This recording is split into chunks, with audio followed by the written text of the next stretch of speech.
Hello everyone, welcome back to another episode of Punting in Pauper, the show where I do my best to not absolutely punt and stumble my way through some Pauper games here on MTGO. I'm your host, Gord. Let's take a look at the deck list. So today we are playing a fairly standard Pauper Boros shell with just a little bit of spice added in. We're not playing the bullies or the monarchs sort of lineup. We're playing more of the Kuldotha Rebirth list. So looking at our mana base here, we are playing 3 Ancient Dens, so that's an artifact land, and that's going to have some synergies with our deck as a whole. So we have 3 of those, and then we also have 3 Great Furnace. So again, artifact land has some synergies within the deck. It's essentially a basic, comes in untapped, taps for the color. So we're playing 2 Boros Garrisons, so that's our bounce land. Enters tapped, we have to return a land to our hand, but then it taps for a red and a white. 2 Forgotten Caves to cycle away if we need them. 2 Secluded Steps as well for the same purposes, cycle away if we need them. 1 Basic Mountain, 2 Basic Plains, 2 Radiant Fountains. When it enters the battlefield, we gain 2 life, and it just adds colorless, but there is some synergies with this card as well, bouncing with our Skyfishers and stuff. And then finally, we're playing 3 Windscarred Crags. Dual land, comes in tapped, we gain a life. So, playing 20 lands. Now, for creatures, first up in the 1-drop slot, we have a Glinthawk. It is a 1 mana, 2/2 flyer. When it enters the battlefield, we have to sacrifice it unless we return an artifact we control to our hand, which is okay. We are playing a few artifacts in this deck, so a 1 mana 2/2 is a pretty good rate, and we actually do want to be bouncing some of our artifacts because a lot of them give us redraws. Next up is Thraben Inspector. 1 mana 1/2, and when it enters the battlefield, we investigate. So we make a clue. If you're unfamiliar, a clue is a token, artifact token, that we can pay to and sack it to draw a card. We play 1 copy of Firebolt. It's sorcery speed, 2 damage, and then we can flash it back for 5. So a little bit of utility there. We play 4 Galvanic Blasts, so 1 red for 2 damage to any target. But if we have 3 or more artifacts with the Metalcraft trigger here, it does 4 instead. So pretty synergistic, pretty good in the deck. We're also playing Kuldotha Rebirth in a 1-drop slot, so that's kind of what this deck is sort of looking to do. It's 1 red, but as an additional cost, we have to sack an artifact. But we get to make 3 1/1 red goblin tokens. So there is 1 main artifact that we're looking to sack for that, and it is Ichor Wellspring. So it's a 2 mana artifact. When it enters the battlefield, we draw a card. And when it leaves the battlefield and enters a graveyard, we draw a card again. So you can see a turn where we play our Kuldotha Rebirth, sack our Wellspring, draw a card, make 3 1/1 tokens, all for 1 mana. So it's pretty good that way. We're also playing 4 bolts. We're in red, we're in Boros, makes sense just to have them. So next up, we have 3 Journey to Nowheres. Just a little bit of more removal for anything that just kind of dodges our standard removal stuff. Great removal spell in white. Core Skyfisher, 2 mana 2/3 flyer, but when it enters the battlefield, we have to return a permanent to our hand. So we can bounce the Wellsprings, we can bounce our Prisms, so we can play them out again and get redraws. Or we can bounce something like our Radiant Fountain and gain 2 life again, make it as our land drop. So next is the Wellspring. We talked about it. We draw a card when it enters, and we draw a card when it leaves. Next up is the Prophetic Prism. This card, when it enters the battlefield, 2 mana artifact, we draw a card, and then we can actually use this to filter. So we can put 1 mana into it, tap it, and then we can change, or we can make 1 mana of any color. So if we have a Plains, we can tap it with the Prism to play the Bolt out in our hand or something like that. So, alright, next up, we play 2 copies of Rally the Peasants. Creatures we control get +2/+0 until end of turn, and it has flashback for 2 and a red. So there are turns where we can swing in with a bunch of tokens, and we just play Peasants and flash it back, and then we get in for huge amounts of damage, and it usually ends up winning the game if we time that right. So, and then at the top end of our curve here, we have Battle Screech, really good Pauper card. It's 2 and 2 white, and we make 2 1/1 white bird creature tokens with flying. So not bad. But it does have flashback where we can just tap 3 untapped creatures we control, and then we make another 2 tokens. And we can tap the 2 birds that we make with this to do that. So we can end up with 4 tokens for 4 mana, which is a pretty good rate. So that's the main deck. So you can see we got a lot of artifact synergies going on. Let's take a look at the sideboard here really quickly. First up, a Ration Cleric. It's a 1/3, 2 mana 1/3. When it enters the battlefield, we gain 3 life. We can bounce it with stuff like our Skyfisher. Help us race burn, gain some life. We have Circle of Protection reds, 2 copies. We can pay 1. Next time a red source would deal damage to us, we just prevent that damage. Works really good when you're up against like Affinity and they're playing Atog. We have Standard Bearers. Pretty familiar with this one now. It's a 1/1. If opponent is choosing targets for spell, they have to choose a Standard Bearer if possible. So pumps and removal and such like that, the Standard Bearer will eat it up. Angelic Purge. Just some removal. As an additional spell to this cast, we have to sacrifice permanent, but we can exile target artifact, creature, or enchantment. Playing 1 Guardian of the Guild Pack. This is a pretty popular Pauper card. It's just a 4-mana 2/3, but it has protection from mono color. So if we end up against a mono black build or anything like that, it does pretty good for us. Oh my gosh. We have Patrician's Scorn. If you cast another white spell this turn, you can play this one without paying its mana cost. It is 4 mana though, and it's just destroy all enchantments, so nice little sweeper for enchantments. 2 copies of Electricity, 1 damage for 1, 2 damage, or 2 mana to overload, red elemental blast for against the blue decks, and then 2 relics of Progenitus. Do some graveyard hate and synergize with our artifact build. So that is the deck. Let's get into some games. Right, punting in Pauper with some Boros Kuldotha. Either way, we won the die roll. We'll play first. Alright, now this is a lot of weight for one hand, but we do get a redraw with our Ichor Wellspring, and we can cycle a Secluded Step, and we do have some threats early, so I think we're going to keep this. See what happens. An experiment, if you will. I think we'll go Libras this time. See what happens. And we'll bounce the end back to our hand.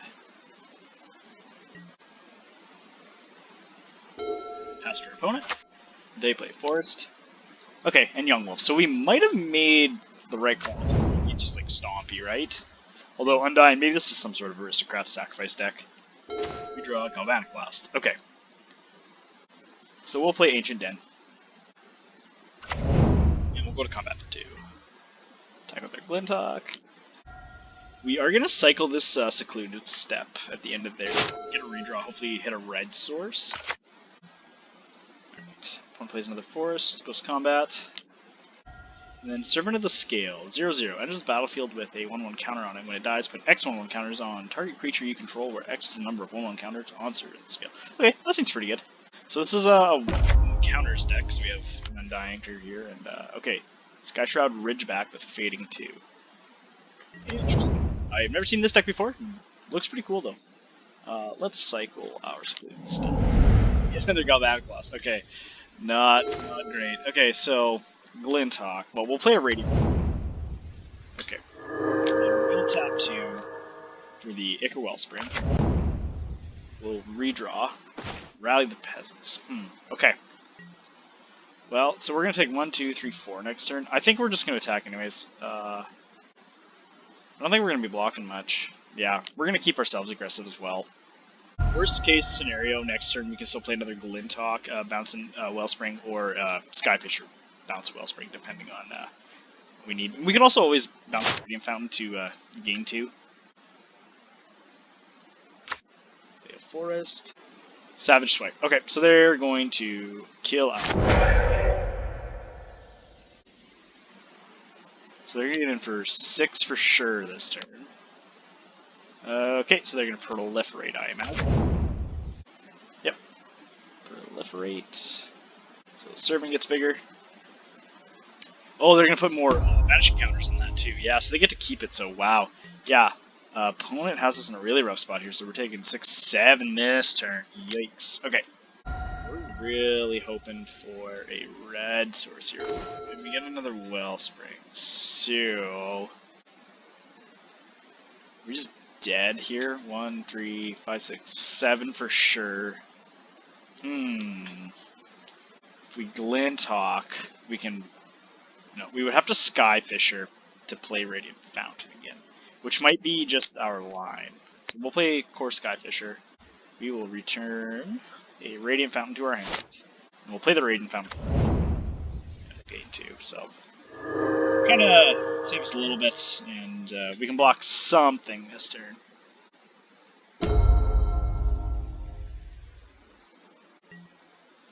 It's going to attack with most things.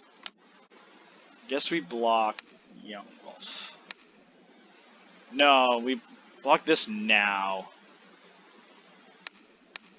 Just get it out of the way. It's only going to get bigger. And they might have an effect here, but then they don't get to put the counters on anything else, I guess, so maybe they are going to pump then. Okay, yep, that's pretty good for them. We might just be too far away from this one working out for us. Yeah. We'll see what we draw, but I don't think there's much that gets us to this. Battle Screech, no. So we Glint Hawk, we take 1, 2, 3, 4, 5, 6, go to 6. I don't think we come back from this. So, well, yeah, no, we don't come back from this. We'll concede it. Go to sideboards.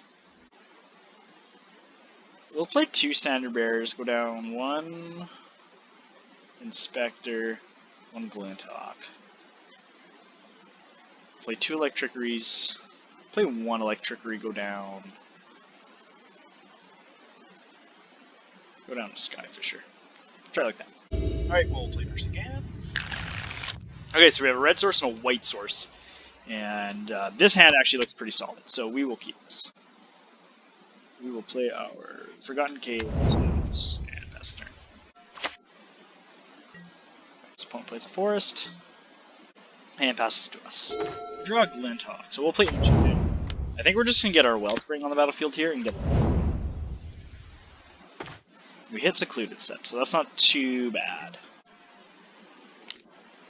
They're going to Young Wolf, okay, and they pass. Alright. We draw Electrickery. Although we could Glint Hawk, bounce, Icker. Well, we'll play our Secluded Step. We can bounce, or we can play Glint Hawk, bounce Icker, Electrickery. Then we just trade. So we want to do that on their turn anyways. Or we could just play the Skyfisher and then bounce the Icker. The only thing is we can't hold up instant speed removal, which is a little unfortunate. But I think we just kind of want to race the Skyfisher. We'll pick up the Wellspring. This turn, if we don't even draw a land, or next turn, if we don't draw a land, we can Wellspring, redraw Glint Hawk, put Wellspring back into our hand. So they do attack. Servant, you got it. Okay, so first things first.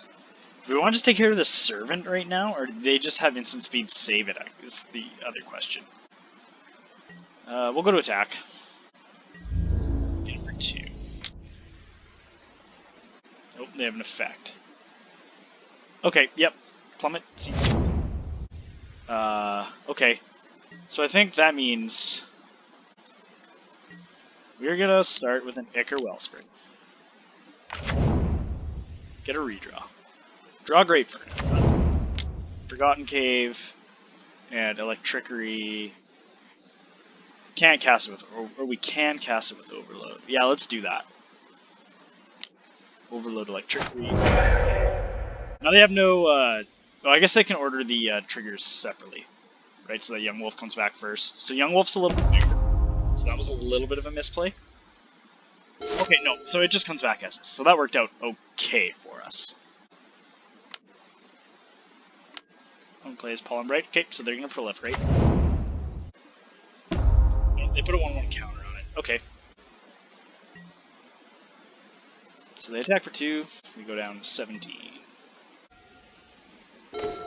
Draw another Glint Hawk. Tap Ancient Den, play Glint Hawk. We'll bounce the Wellspring back to our hands. Play out our Wellspring again. Hit a land. Journey. Okay, that's not too bad. We should have tapped differently, maybe to play another Glint Hawk this turn, but we can't hold up removal now, so I suppose that's worth its weight in gold too sometimes. So. They're going to kill that. Okay, well, in that case, I guess in response we bolt their wolf.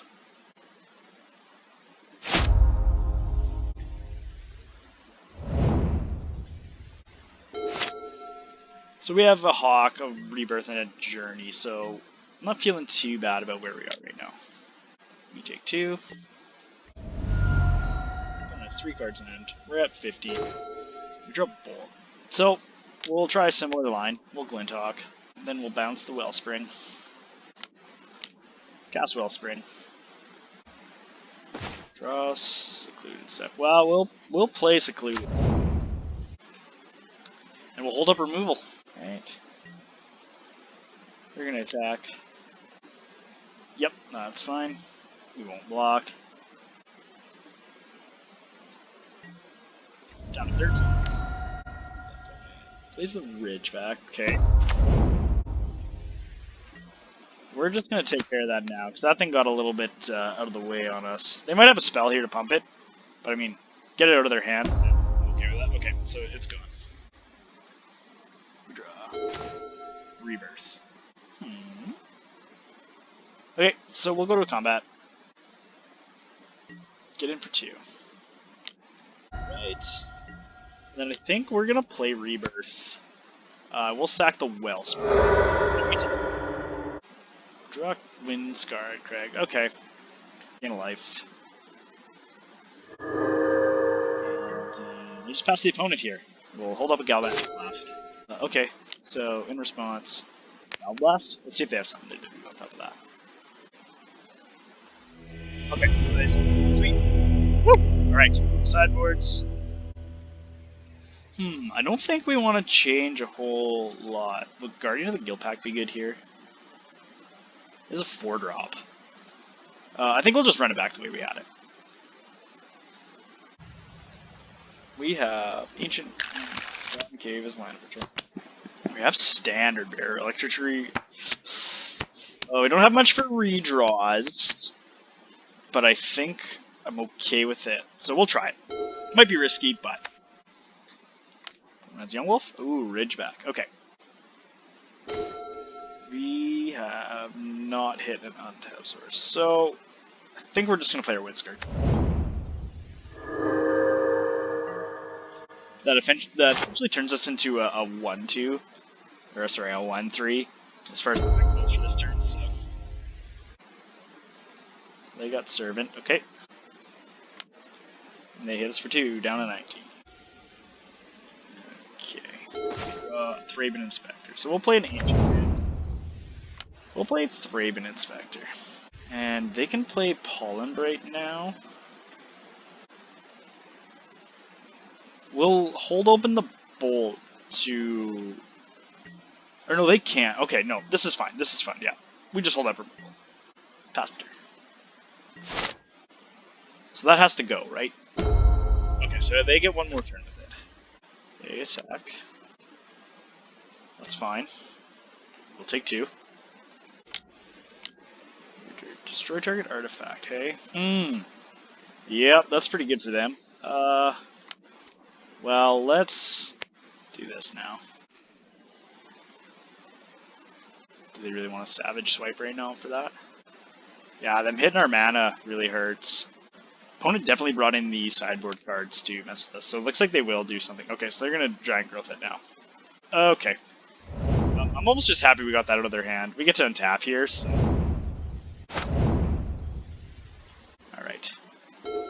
We hit Radiant Fountain. Yeah, we'll play the Radiant Fountain. Sure. We go to combat. Get in for 1. I think... I'm torn between Standard Bearer. I think we will Standard Bearer. Part of me wants to hold up Bolt for sure, but they're going to lose this now. Unless they can instant spell. Okay, so they can't. Now if they want to play any of their pump spells, it has to hit Standard Bearer, so they have Young Wolf, okay. They get in for 1, okay. Draw Firebolt. But we'll play our Forgotten Cave. So maybe we Firebolt this. Just let them have the counters. We can't play anything else this turn because we're a little bit meh on mana right now, but that's okay. We will not go to combat. And we pass the turn. Its opponent Savage Swipe, so they have to... Oh, it's target creature they control. Okay, yeah. They fight there. That's fine. They attack? Yep. You got it. Enter Hunger of the Howl Pack, so they put a 1/1, and a creature died, so they put 3 1/1 counters on it. Yeah, 7/7. Down to 11. Okay, so we need to take care of that sooner rather than later. So we're gonna go white, Radiant Fountain, Journey to Nowhere. Grab their Young Wolf. They have no cards in hand, so that's nice. And then we're gonna attack for 1. And we need to find some more artifacts, because we want to be able to get our Glinthawk out and our Kuldotha rebirth. And we only have our clue right now, so. Opponent top decks a Scrounging Bandar. Okay. 2/1/1 counters, beginning you may move. Okay. So they play a 2/2.